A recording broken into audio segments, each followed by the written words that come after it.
যারা ধোকার ডালনা খেতে খুবই পছন্দ করে অথচ পেঁপে খেতে পছন্দ করে না, এই ভিডিওটা স্পেশালি তাদেরই জন্য। পেঁপে আর ছোলার ডাল দিয়ে কিভাবে পেঁপের ধোকা বানানো যায় সেই রেসিপিটি একবার আপনারা দেখে নিন। তার জন্য প্রথমেই পেঁপেটাকে মাঝ বরাবর কেটে খোসাগুলো ছাড়িয়ে নিতে হবে। এটা আমাদের গাছের পেঁপে, তাই পেঁপেটা একদমই টাটকা। পেঁপের খোসা ছাড়িয়ে নিয়ে সবথেকে ছোট গ্রেটারে পেঁপেটাকে গ্রেট করে নিতে হবে।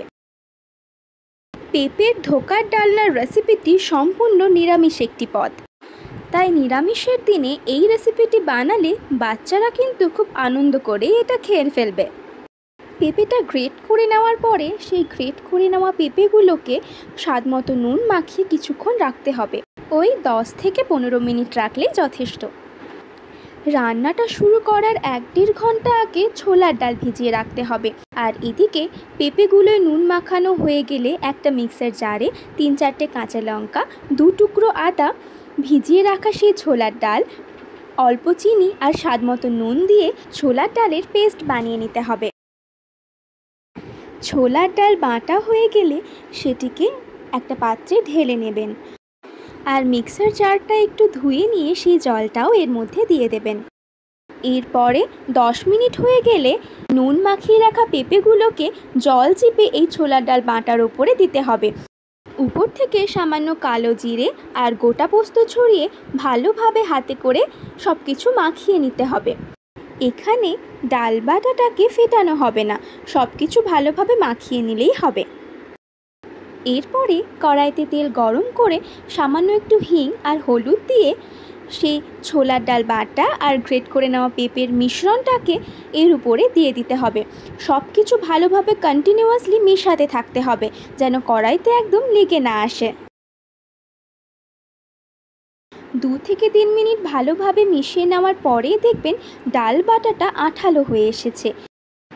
তখন গ্যাস বন্ধ করে দেবেন আর একটি প্লেটে সামান্য একটু সর্ষের তেল ব্রাশ করে নিয়ে বানিয়ে নেওয়া মিশ্রণটাকে এই থালার মধ্যে ঢেলে নিতে হবে। গরম অবস্থাতেই মিশ্রণটাকে এই প্লেটটির মধ্যে ঢেলে নেবেন।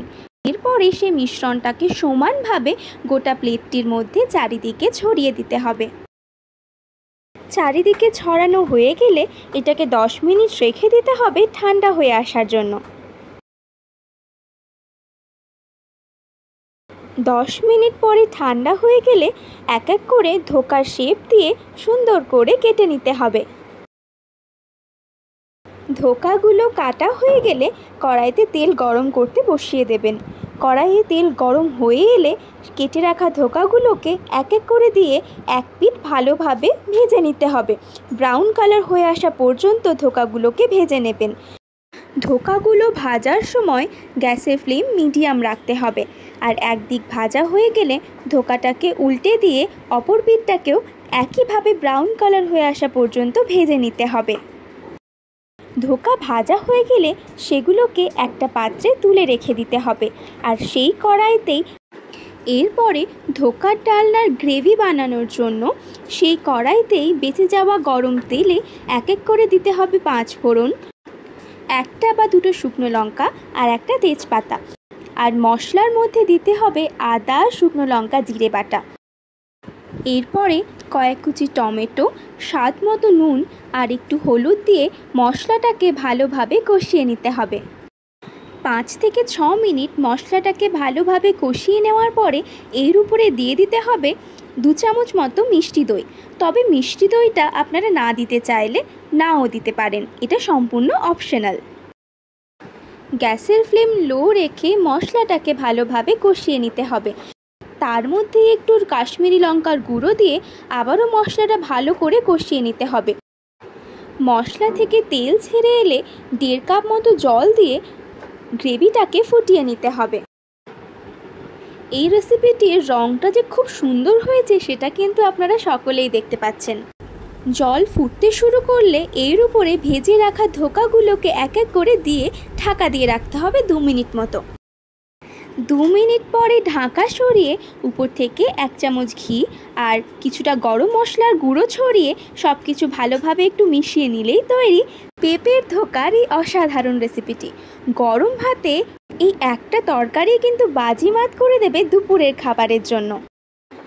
আপনারাও বাড়িতে একবার এই রেসিপিটি ট্রাই করে দেখুন আর কেমন হয়েছে খেতে কমেন্টে কিন্তু অবশ্যই জানাবেন।